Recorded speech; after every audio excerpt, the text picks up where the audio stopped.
Bonjour tout le monde. Vous avez peut-être remarqué que j'avais tendance à conserver certains commentaires un petit peu négatifs, alors que d'autres, je les supprimais. En fait, ceux que je supprime, ce sont ceux qui émanent de trolls ou de harceleurs divers, hein, euh, ou également des personnes qui manifestement ne sont pas sur la bonne chaîne, hein.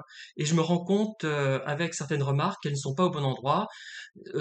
Ça crée quelque chose de pénible à lire, donc je préfère les supprimer sans bloquer les personnes en question. Et j'aurais presque envie de leur répondre, vous n'êtes pas sur la bonne chaîne.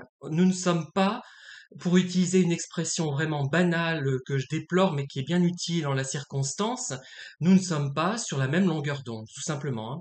Et avec beaucoup de gens, c'est ça le problème. Et d'ailleurs, vous-même, par rapport aux gens que vous connaissez, que vous côtoyez, il y a beaucoup de gens qui ne sont pas pervers, mais sur lesquels, avec lesquels vous n'êtes pas en phase, on va dire, hein. Voilà, c'est ça, c'est souvent ça. Et ça crée quand même également quelque chose de pénible. Ça peut être toxique même, involontairement de la part des personnes, mais ça peut être très toxique pour vous. Donc il faut, si possible, s'éloigner de ces personnes.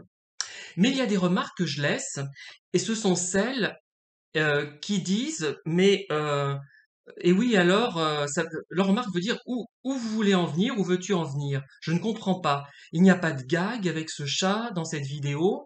Alors là, vous filmez une fanfare, un orchestre, c'était à l'occasion des 13 kilomètres de tiers. Eh bien, la personne ne voit pas où je veux en venir. Souvent, d'ailleurs, ce sont des enfants, des préadolescents, des adolescents, ou des gens parfois plus âgés qui, eux, je pense, mettent un avis négatif directement, un pouce à l'envers, et parce qu'ils ne voient pas où je veux en venir. Alors là, c'est quelque chose de très intéressant et ça ne m'énerve jamais, ça, par contre. Et souvent, je réponds, j'essaie d'expliquer un petit peu. Euh, alors, on trouve ce problème pour les vidéos YouTube, par exemple, hein, pour les livres, pour les livres, en particulier les grosses nouvelles et les nouvelles. Je vous expliquerai pourquoi. Je vous en avais déjà parlé d'ailleurs. Et dans les films de fiction.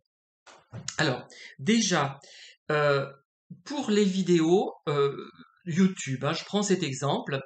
Si vous présentez par exemple un chat en train de se promener dans un jardin, parmi les fleurs, parmi, je sais pas moi, l'herbe, qui se roule dans l'herbe, qui se roule sur une terrasse, beaucoup de gens, enfin beaucoup, non, parce qu'il y en a beaucoup qui apprécient, un certain nombre de personnes ne vont pas comprendre pourquoi vous présentez quelque chose qui n'a pas comment dire, de gags, d'éléments amusants, d'éléments étonnants. D'ailleurs, il y a beaucoup de vidéos qui, à mon avis, sont vraiment dangereuses. On a l'impression que les personnes, comment dire, trempent le chat dans l'eau pour jouer la scène ou dans une matière visqueuse, qu'ils jouent. Ces vidéos sont jouées et les animaux peut-être, hein, je sais pas, maltraités. Ça donne parfois cette impression, mais peut-être fausse, hein. Et donc, il n'y a pas de finalité apparente. Vous voyez ce que je veux dire? Euh, on- euh, Il n'y a pas de soit d'éléments dramatiques, soit d'éléments comiques, soit d'éléments éducatifs, par exemple, hein, il y en a peut-être d'autres auxquels je ne pense pas. Et ça suscite l'incrédulité, l'incompréhension de l'interlocuteur, enfin du spectateur plus exactement. En fait, il n'y a pas la finalité dans ces vidéos n'est pas forcément apparente, voulue. Par exemple, quand je filme un chat, c'est parce que je trouve joli de filmer un chat dans la nature. Donc là, l'objectif est quand même poétique globalement, même s'il y a parfois un petit côté amusant, mais involontaire. Je ne cherche pas à le créer ce côté amusant généralement. Peut-être une ou deux fois, peut-être je sais pas, en appelant le chat, enfin bref, des choses tout à fait anodines. Voilà. Alors pour les films de fiction, j'ai vu il y a quelque temps une remarque sur un film qui était sorti en 1941 avec notamment Edwige Feuillère dans le premier rôle, hein, dans le rôle de la baronne Kotek, de Mayerline à Sarajevo. C'est un mariage morganatique. Euh, donc le couple sera tué donc en 1914, juste avant la guerre, etc. C'est l'archiduc Ferdinand, si je ne m'abuse, hein, j'ai un trou de mémoire là. Bref. Alors, il y a une personne qui fait la remarque, mais complètement, mais une remarque vraiment que je trouve incongrue, voire stupide. C'est une personne qui doit manquer de culture cinématographique. Je ne sais pas ce que... Je ne comprends pas, à la limite, hein. Alors, en fait, elle dit que c'est le plus mauvais film historique qu'elle ait jamais vu, en gros, hein. Enfin, je simplifie, c'est pas tout à fait ça, mais c'est à peu près ça. Mais en fait, un film de Max Ophuls avec un thème historique, par exemple Lola Montes, de Mayerling à Sarajevo, qu'est-ce qu'il y a d'autre? Tiens, même Madame II, c'est un peu historique finalement, ça se passe vers 1900. Oui, mais c'est pas un film historique en tant que tel, ça aurait peut-être pu se passer à un autre moment, mais bon, admettons. Eh bien, ce ne sont pas des films uniquement historiques, il y a un élément historique, mais ce sont avant tout des films psychologiques, philosophiques, poétiques, euh, voilà. Et donc, si on ne comprend pas ça, on ne comprend pas pourquoi Max Ophuls, effectivement, filme les choses de cette manière.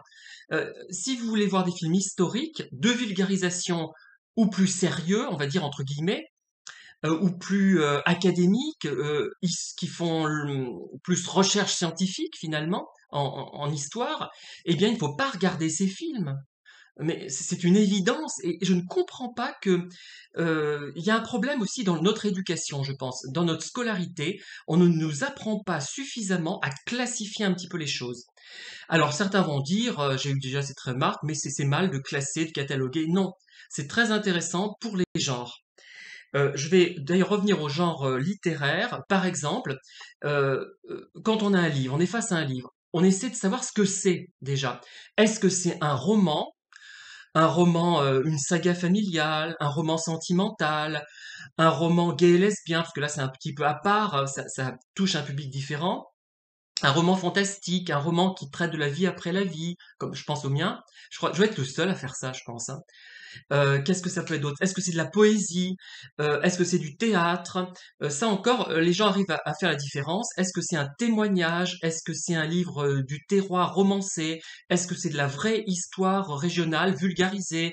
Ou au contraire plus sérieuse, plus comment dire, adaptée à des publics de chercheurs ou à des publics plus exigeants peut-être sur le plan historique? Alors, vous avez une nouvelle, donc un recueil de nouvelles. Qu'est-ce que c'est, ces nouvelles? C'est de la science-fiction, c'est du fantastique. Ce sont des nouvelles d'un autre genre qu'on ne peut pas vraiment déterminer. Euh, voilà, enfin là, c'est tout simple ce que je dis, mais il faut vraiment comprendre quel livre on a en main. Et le problème qui se pose, c'est que ça, je vous l'ai donné 1000 fois cet exemple, vous allez dire que je radote, et c'est vrai d'ailleurs, hein. Il y avait une personne qui parlait d'un roman d'Alain Robbe-Grillet, donc c'est du nouveau roman des années 50, donc, hein, et qui disait ce livre ne me tient pas en haleine. Enfin, au bout d'un moment, on ressent de l'agacement et de l'énervement, mais on se dit mais ces gens, mais où ils n'ont pas été scolarisés, n'ont jamais réfléchi de leur vie. Mais c'est un roman d'Alain Robbe-Grillet, c'est du nouveau roman. Il est rare, enfin, à moi je me trompe, hein, corrigez-moi si je me trompe, qu'il est rare que ces romans tiennent en haleine. Ce n'est pas leur but. Si vous voulez un roman qui vous tienne en haleine, il faut lire un thriller. Il faut lire un roman policier, voire un roman à l'eau de rose policier avec le mélange. Enfin, il y a tout un panel de possibilités. Donc ça n'a pas de sens. Il faut être critique, c'est bien beau, mais il faut savoir, un vrai critique, il sait, il connaît. Par exemple, un critique de roman à l'eau de rose, il va dire c'est un roman à l'eau de rose de mauvaise qualité parce que si et parce que ça. Alors, il y a des gens aussi qui, qui après avoir lu un roman à l'eau de rose, manifestement disent c'est un roman à l'eau de rose dans la critique et je suis déçu. Voilà, ils disent ça. Mais il aurait dû le savoir avant. C'était dans une collection, par exemple, Harlequin, c'était dans une collection, je sais pas, Deboré. Deboré, c'est du faux terroir, hein, ça tend vers l'eau de rose quand même, en partie, hein. Donc, je ne comprends pas ce genre de remarques. Moi, ça me dépasse. Euh, c'est comme si on disait, euh, voyons, votre beefsteak n'est pas bon. Ah, mais le poissonnier répond, mais c'est du poisson, c'est pas un beefsteak. Voilà, c'est à peu près ça. C'est d'une bêtise, mais incommensurable. Et ça vient d'un manque de scolarisation, peut-être, un manque de culture, je sais pas, un manque de sensibilité, mais il y a quelque chose qui manque à la base, qui fait que les gens ne se dirigent pas vers le bon livre. Après, il y a la responsabilité de l'éditeur et de l'auteur avec le titre. Il faut vraiment déjà regarder la quatrième de couverture, mais il y a des livres, j'en parlerai depuis le temps, je vous le promets, mais j'ai tellement envie de la faire bien cette vidéo que j'attends. Le roman La petite trotteuse de Michel Lèbre, eh bien, là, en lisant le résumé, il est difficile de voir vraiment ce que c'est, je trouve, hein. Enfin, peut-être moi, hein, peut-être que je suis pas suffisamment cultivé. D'ailleurs, je suis pas très cultivé parce que c'est impossible d'être vraiment cultivé dans tous les domaines. Voilà. Donc, c'est important de soigner finalement la quatrième de couverture et le titre, hein, quitte à mettre un titre qui nous plaît moins. Moi, je mets des titres très longs maintenant pour mes souvenirs. Promenade versicolore dans les contreforts Montluçonnet des Jardins du Temps. Pourquoi je fais ça? Pour éloigner le public normopensant qui va croire accéder, il va être content, il va croire être intelligent et accéder à de nouvelles connaissances. On lui raconte blablabla, bla, bla, bla, bla, telle époque, il s'est passé ça, blablabla, bla, bla, bla, bla, sans sensibilité, sans rien. Et c'est un public, moi, qui ne m'intéresse pas, donc je veux l'éloigner le plus possible, et je n'y arrive pas toujours, malheureusement, hein. Et voilà. Mais avec des titres comme ça, on éloigne le public qui ne nous intéresse pas. Il faut trouver des personnes réceptives, potentiellement réceptives. Et ces gens potentiellement réceptifs sauront voir les qualités et les défauts de votre roman éventuellement. Mais les autres ne sauront pas, elles vont rejeter en bloc, comprendront pas, elles verront pas où on va en venir. Donc d'ailleurs, je reviens sur par exemple l'idée des nouvelles. Alors moi je fais plutôt des grosses nouvelles. Je suis pas trop. Enfin, je vais faire un roman qui sera assez gros, je suis en train de l'écrire, mais je suis plutôt grosse nouvelle, c'est-à-dire livre de 100 pages. Les petites nouvelles ne m'intéressent pas. Bon, enfin, je vois pas, moi ça n'entre pas dans mon cadre, hein. Euh, et donc, quelqu'un m'avait dit, d'ailleurs, pas sotte du tout, cette personne, c'était une écrivaine également, hein, comme moi. Elle me disait, mais la nouvelle, c'est un genre difficile, il faut que ça soit concis, mais évidemment en peu de pages, et qu'il y ait une chute. Eh bien, moi, je lui ai répondu, elle m'avait pas répondu, c'était par mail, non, pas forcément. Là, c'est une optique conformiste, conventionnelle de la nouvelle, qui est intéressante. C'est une base qui est intéressante, hein, mais que l'on peut, pas qu'il faut, que l'on peut transgresser. Par exemple, au lieu de faire des nouvelles qui ont une chute spectaculaire finalement, on peut faire quelque chose qui apparemment ne débouche sur rien. C'est-à-dire que le lecteur va dire mais je ne vois pas où vous voulez en venir. C'est souvent ce qu'on m'a dit, mais justement, il faut le détecter, il faut savoir où l'auteur va en venir, qu'est-ce qu'il a voulu exprimer. Souvent, au départ, l'auteur ne le sait pas lui-même. Et ce n'est pas risible, ne riez pas pour ça, ce n'est pas risible, c'est au contraire très important, comme je vous l'avais expliqué. Parfois, pas toujours, hein. Et il écrit quelque chose, il a besoin d'écrire ça, c'est intéressant, c'est bien écrit quand même, mais le lecteur ne voit pas où il veut en venir. Et là, justement, il faut se dire, tiens, c'est bizarre, je vois pas où il va en venir. Qu'est-ce qu'il a voulu dire? Eh ben, tout simplement, il a voulu exprimer une ambiance poétique, par exemple, par rapport à des sentiments, par exemple, je pense à La femme sans nom. En fait, le personnage symbolisait l'amour général du genre humain, en fait, hein. Et personne ne l'a vu quasiment, hein, enfin, peut-être quelques-uns, mais très peu. Eh ben, et voilà, il faut voir des choses plus élevées, plus plus humanistes, plus poétiques, mais pas ouvertement exprimées. Pensez à des films comme Lola Montez, un poème de 670 millions de francs à l'époque, en 55, hein, voilà, c'était ça, et le public n'a pas compris du tout. Pensez à des films comme, je sais pas, l'année dernière à Marienbad. Encore là, il y a une finalité, c'est le cinéma subjectif où chacun voit ce qu'il veut voir, enfin, en fonction de sa personnalité, en fonction des éléments qui sont donnés dans le film, mais en fonction de sa personnalité. Mais il y a une ambiance poétique aussi qui rejaillit. Il y a le Festin de Babette, par exemple, qui est ce genre de film, hein. Il y en a d'autres, hein, il y en a plein d'autres, mais je cite ces trois parce qu'ils me viennent à l'esprit. Et donc, voilà. Donc, une nouvelle, par exemple, qui ne respecterait pas ces normes de chute exceptionnelles, enfin amusante ou tragique d'ailleurs, hein, ne serait pas reçue, recevable, même si elle est très bien écrite. Par exemple, moi, j'ai pensé à écrire une nouvelle qui s'arrêterait au milieu, la phrase serait coupée et il n'y aurait pas la suite. Voilà. Et ça va agacer le lecteur, mais c'est justement pour susciter une émotion, une impression. Euh, En fait, beaucoup de lecteurs sont, je pense aux lecteurs, ou alors pour les lecteurs de livres, hein, dans le livre plaisir, c'est-à-dire qu'on passe un bon moment. Je suis aussi dans cette mouvance et je l'ai été pendant très longtemps. Pendant très longtemps, j'étais un parfait idiot, moi aussi, hein. Je n'avais pas conscience des choses et c'est vers la quarantaine que j'ai commencé à être un peu plus futé, parce que j'étais au ras des pâquerettes, hein, je le redis, et c'est la stricte vérité, hein. Et je cherchais le livre plaisir, ce qui fait que les livres d'Alexandre Dumas, qui sont, à mon avis, maintenant, je pense, des romans de gare, très bien faits, mais des romans de gare, qui n'ont pas de profondeur, tous ceux que j'ai lus, j'en ai lu beaucoup, hein, et ben je trouvais ça formidable. Vous vous rendez compte? Alors que maintenant, non, je les lirais, si, avec plaisir, mais je dirais, bah, c'est un excellent produit, un excellent roman de gare. La série Alice de Caroline Keane, enfin, ce sont plusieurs auteurs. Qu'est-ce qu'il y a d'autre? Enfin, je cite toujours les mêmes, hein, mais vous voyez ce que je veux dire. Et, euh, et justement, donc pour les livres, c'est ça. Alors pour les films, pareil. Souvent, le spectateur veut savoir où le cinéaste veut en venir. J'aime pas cette impression, mais c'est ça. Et moi, le premier, parfois. Et je me dis, mais où il veut en venir? Mais au lieu de me dire, ah ben, ça correspond pas à ce que je voulais, ça va pas me divertir, ça va m'ennuyer, ce film, je vais l'arrêter dans 30 minutes. J'essaie de voir justement, tiens, ça m'intrigue. On ne voit pas où il veut en venir. Et c'est justement là que ça risque d'être un film intéressant. Et on va trouver une réponse. Ça sera la réponse voulue peut-être par le cinéaste, ou pas du tout. Ça peut être notre propre réponse qu'on va broder sur celle du cinéaste, peu importe l'interprétation, enfin jusqu'à un certain point, hein.